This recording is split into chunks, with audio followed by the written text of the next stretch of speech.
So as we know in the NFL, rivalries are a thing, and players' competitiveness are through the roof, especially at positions like wide receiver and corner. Rivalries have been happening for decades now. If you want to go all the way back to Jerry Rice and Deion Sanders, or Michael Crabtree and Aqib Talib, I still remember to this day Aqib Talib snatching Michael Crabtree chain. And he took that gold chain. Man, my grandmama gave me that chain. Or you can go Josh Norman and Odell. Josh Norman always found a way to get under Odell's skin. The last play, these two are... And sorry to put you on this list twice, but I can't mention rivalry without mentioning this moment. When you try me with a sorry receiver like Crabtree, that's the result you're going to get. Don't you ever talk about me. When you try me with a sorry receiver like Crabtree, that's the results you're going to get. One of the most famous moments in NFL history. Or, as of recent, you got Marshon Lattimore and Mike Evans duking it out, literally. YouTube, what's going on? It's Juan Gotti here. We on the Washington Commanders video, and in today's video, I'm coming on here with a video where we're going to be talking about the beef and history of Marshon Lattimore, taking you back through all of the major events anytime these two players locked horns. With their playoff matchup on the horizon, I felt like it was a good time to do so. So without further ado, let's get straight into today's video. But before we do, make sure you guys go down below, leave a like on this video, subscribe to the channel if you are new, turn on post notifications so you get notified when I upload new videos like this to the channel. Grow to 9,000 subscribers, so it'd be greatly appreciated if you can reach that goal as soon as possible. And do me a favor and subscribe to my new channel with my man Pro Tech Sports, Gotti and Tech, as we started a duo channel and we're going to be bringing fire Commander content over there. Let's get straight to it. The way that we live is not for everybody. We're going to run and put our bodies on people in a violent manner. I love the way she move it, shake it on me. When she cry for him, the shawty is the winner. You can tell that shawty's on. You know what time it is. It's time to come out. I love the way she move it, shake it on me. Surprise! Guess what's making its way back into your space after its 2-year hiatus? You've guessed it, Juan Gotti's Top of the Morning show will be back January 6, 2025, live at 9 a.m. Mondays and Wednesdays. So bring your coffee and all your morning dews with you as we're back on Top of the Morning show. See you over there. Top of the morning, top of the morning, top of the morning, top of the morning, top of the morning, top of the morning, top of the morning. Hold on. About that loss, JD5 go to Tampa Bay and showing off. Rookie of the year, that's in the bag. Thinking about a Super Bowl ring up on my hand. The last playoff win was 19 years in Tampa Bay. It's time to go to Tampa Bay, take over Tampa Bay. We need 23 up on that back end. The only person that could stop Mike Evans is Marshon Lattimore. This rivalry made its debut in 2017. November 5th, 2017, Evans and Lattimore matched up for the first time at the Caesars Superdome. Lattimore, for his part, did an excellent job in locking down Evans, holding the Pro Bowl receiver to one catch for 13 yards on 6 targets in the Saints' victory 30-10. The game didn't come without drama, however, as Lattimore instigated heavily with Jameis Winston, Tampa Bay's starting quarterback at the time. Video from the incident showed Winston shoving his finger into the back of Lattimore's helmet, who then retaliated by turning around and pushing Winston in the chest. 17, Evans ejected following this shot on Lattimore from behind. Later in the game, Winston was forced to exit the game with the shoulder soreness and was on the Bucs sideline watching as Ryan Fitzpatrick took over. Moments after knocking Winston out of the game, Evans hit Lattimore on the back, and the Bucs receiver attempted to straddle Lattimore before Saints defensive back Devontae Hurst came to defend his teammate. Several Bucs players then separated Lattimore from the scrum. The incident occurred in the third quarter with the Saints enjoying a 30-3 lead.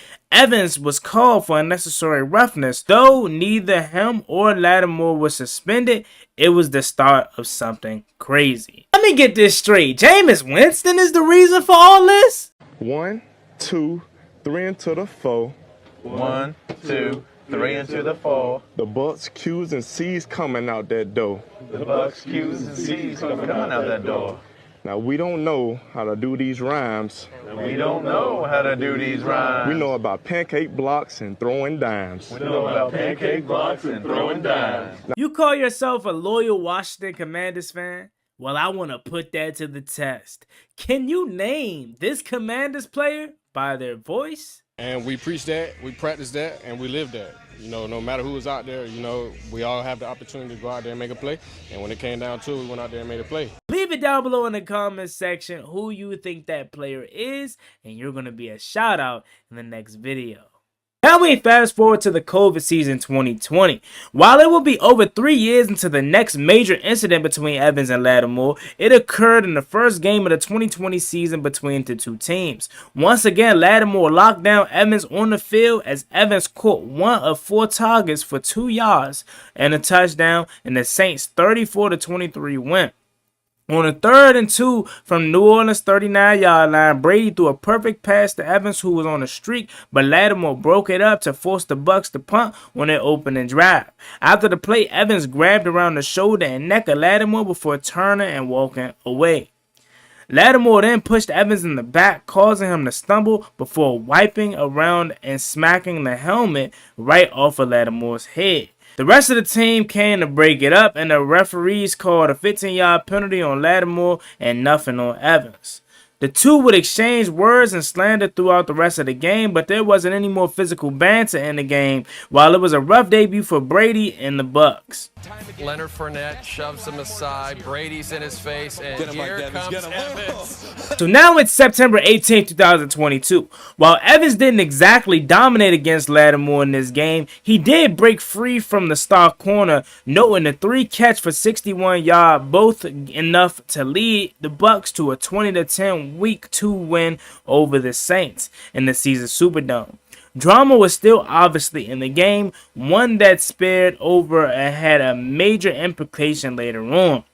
With 5 minutes, 31 seconds left in the second quarter, Tom Brady handed the ball off to Leonard Fournette, and Evans blocked Lattimore on the outside, far away from the plate. Both players became choppy, and Lattimore shoved Evans after he turned around, in which Evans came back and knocked Lattimore's helmet off and began bleeding underneath his left eye. Lattimore was called for unsportsmanlike conduct on that play. The next day, the NFL announced that Evans would be suspended 1 game without pay for his actions, while Lattimore was just ejected from the game. Lattimore wasn't suspended for New Orleans' Week 2 game, however, in spite of instigating the entire situation by shoving Fournette in the first place. These guys locked horns very often, and you can clearly see that these guys do not like each other. It's always something going on when these two guys play. But for the most part, it seems like Marshon Lattimore has always gotten the best of Mike Evans. Now, I have so much respect for Mike Evans, as he's one of the best wide receivers of this generation, and he is clearly a first ballot Hall of Famer. However, every guy has that kryptonite of theirs, and it seems like that could be the case for Mike Evans. Now, obviously, he had his fair share of good plays against Marshon Lattimore, and so did Marshon Lattimore with Mike Evans. And that just sets the table for this Sunday's matchup for the Washington Commanders versus Tampa Bay Buccaneers in the playoffs. I cannot wait for this game, as obviously Tampa Bay got the best of Washington in Week 1, but that was before Marshon Lattimore, and that was when the Bucs had Chris Godwin as well. So I'm not necessarily saying Mike Evans won't have a good game, because I'm still fully expecting him to have his fair share of good moments, but I think this bodes well for Washington for the simple fact that no Chris Godwin. That allows us to hone a lot of attention on Mike Evans. Now, obviously, they have a nice rookie, McMillan, that's been really good, and they still got K. Otten, but I think this game could be very similar to the second Eagles game, where it allows Washington to focus a lot on their running game with Bucky Irvin, 1,100 yards this season. Hell of a rookie season for him, and one of the better backs in the league. That can allow Washington to stack the box like they did kind of the Saquon Barkley against the Eagles, because they had one-on-one with Marshon Lattimore and A.J. Brown pretty much the whole game until Lattimore got hurt. So I think that allows Washington to do that kind of script and game plan again, with having Lattimore most likely back. I cannot wait for this game, as this is going to be a big part as if Washington's going to win or lose, because when Marshon Lattimore's back there, that changes everything for this defense. The second that he's not in the game, then that exposes Washington's defense for who they really are. Now, again, I expect this to be a back and forth battle and having a good game, but the track record shows Marshon-Lattimore tend to get the best of Mike Evans when these two lock up. I can't wait to watch this game. Hopefully it's a good one, and hopefully Washington, more importantly, gets the dub and advance to the divisional round.